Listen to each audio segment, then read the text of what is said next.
This is a wonderful book. Are going to be presented by my wonderful students, Luke. Luke is going to study law and going to the Supreme Court to argue cases. And in order to argue cases in the Supreme Court, you have to know the Federalist Papers. Now the floor belongs to Luke Zhang. He's going to talk about his understanding about this wonderful book, Federalist Papers. Go ahead, Luke. So the Federalist Papers Loud and clear. like a collection of different papers explaining the government.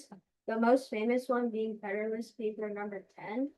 And the reason why this is so important is because it talks about the separation of powers, and it talked about checks and balances, and it just talked about a lot of stuff about the government and how it should work. And there's also a different group called the Anti-Feds that didn't like the Federalist Papers, but the Federalist Papers are so important. They have been quoted over 300 times in the Supreme Court, which is why they're so influential today. When the Constitution was first being ratified, not many people actually liked it, so they had to wait for a long time for 9 out of the 13 states to be able to ratify it. And this Federalist paper is very important. And let me just see if I can find like the paper with an outline.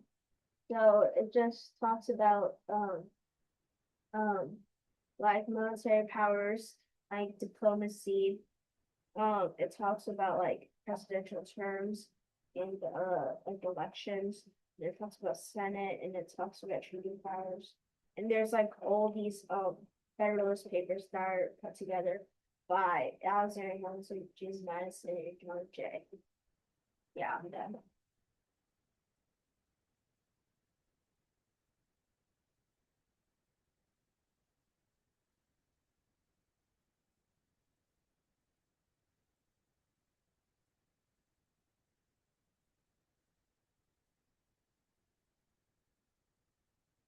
That's the wonderful presentation by my wonderful students, Luke Zhang.